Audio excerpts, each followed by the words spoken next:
ಮೂಡಾ ಪ್ರಕರಣ ಮತ್ತು ವಾಲ್ಮೀಕಿ ನಿಗಮದ ಹಗರಣಕ್ಕೆ ಸಂಬಂಧಪಟ್ಟಂತೆ ಮುಖ್ಯಮಂತ್ರಿ ಸಿದ್ದರಾಮಯ್ಯ ಅವರು ತಮ್ಮ ಸ್ಥಾನಕ್ಕೆ ರಾಜೀನಾಮೆ ನೀಡಬೇಕೆಂದು ಒತ್ತಾಯಿಸಿ ಕೊಡಗು ಜಿಲ್ಲಾ ಬಿಜೆಪಿ ನಗರದಲ್ಲಿ ಮಾನವ ಸರಪಳಿ ಸಹಿತ ಪ್ರತಿಭಟನೆ ನಡೆಸಿತು.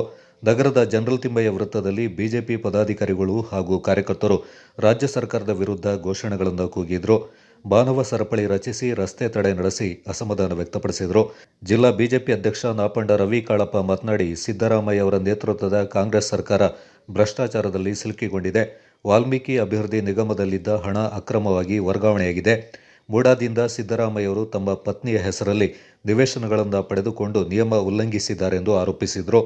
ಮಾಜಿ ಸಚಿವ ಎಂಪಿ ಅಪ್ಪಚ್ಚು ರಂಜನ್ ಮಾತನಾಡಿ, ರಾಜ್ಯಪಾಲರ ನ್ಯಾಯಯುತವಾದ ನಿರ್ಧಾರಗಳನ್ನು ಕಾಂಗ್ರೆಸ್ ಪ್ರಮುಖರು ವಿರೋಧಿಸಿ ಅವರ ವಿರುದ್ಧ ಅವಾಚ್ಯವಾಗಿ ಮಾತನಾಡ್ತಾ ಇರುವುದು ಸಮಂಜಸವಲ್ಲವೆಂದು ಆಕ್ಷೇಪ ವ್ಯಕ್ತಪಡಿಸಿದರು. ಪ್ರತಿಭಟನೆಯಲ್ಲಿ ವಿಧಾನ ಪರಿಷತ್ನ ಸದಸ್ಯ ಎಂಪಿ ಸುಜಾ ಕುಶಾಲಪ್ಪ, ಮಾಜಿ ಸದಸ್ಯ ಎಸ್ಜಿ ಮೇದಪ್ಪ, ಪಕ್ಷದ ಪ್ರಮುಖರಾದ ರಾಬಿನ್ ದೇವಯ್ಯ, ಸುವಿನ್ ಗಣಪತಿ, ಅನಿತಾ ಪೂವಯ್ಯ ಮತ್ತಿತರ ಪ್ರಮುಖರು ಪಾಲ್ಗೊಂಡಿದ್ದರು. ಆಗಿರುವಂಥ ವಿಚಾರ ಅದು ಸುಮಾರು 2011 ಆಗಿದ್ರು ಕೂಡ ಯಾಕೆ ಎನ್ಕ್ವೈರಿ ಮಾಡಲಿಲ್ಲ? ಇವನ್ ಸುಪ್ರೀಂ ಕೋರ್ಟ್ ಕೂಡ ಆದೇಶವನ್ನು ಕೊಟ್ಟಿತ್ತು.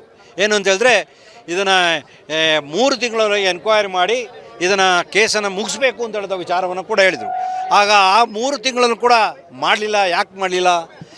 ಅದರಲ್ಲಿ ನಿಜಾಂಶ ಇಲ್ಲ ಅಂತ ಹೇಳೋದು ಸರ್ಕಾರ ಗೊತ್ತಿದೆ. ನಿಜವಾಗ್ಲೂ ಕೂಡ ಯಾರಿಗೆ ಕಾಂಟ್ರಾಕ್ಟನ್ನು ಕೊಟ್ಟಿದ್ದಾರೆ, ಏನು ಗಣಿಗಾರಿಕೆಗೆ ಕೊಟ್ಟಿದ್ದಾರೆ, ಆ ಜಾಗದಲ್ಲಿ ಇವತ್ತಿನವರೆಗೂ ಕೂಡ ಗಣಿಗಾರಿಕೆ ನಡೆಯಲಿಲ್ಲ. ಹಾಗಾಗಿ ಅವರ ಮೇಲೆ ಯಾವುದೇ ಆಪಾದನೆ ಇದ್ದರೂ ಕೂಡ ಅದು ಸತ್ಯ ಅಲ್ಲ ಅಂತ ತಿಳಿದು ಇವತ್ತು ಗವರ್ನರ್ ಅದಕ್ಕೆ ಕೊಟ್ಟಿರ್ಲಿಕ್ಕಿಲ್ಲ ಅಂತ ನನಗೆ ಅನಿಸ್ತದೆ. ಹಾಗಾಗಿ ಯಾವುದೇ ದುರುಪಯೋಗಗಳು ನಡೆದರೂ ಕೂಡ ಅದನ್ನು ಎನ್ಕ್ವೈರಿ ಮಾಡಬೇಕು. ಎನ್ಕ್ವೈರಿ ಮಾಡೋದಕ್ಕೆ ಯಾರೇ ತಡೆಗೊಡ್ಬಾರ್ದು ಅಂತೇಳಿ ಒತ್ತಾಯಿಸ್ತೇನೆ. ಧನ್ಯವಾದಗಳು.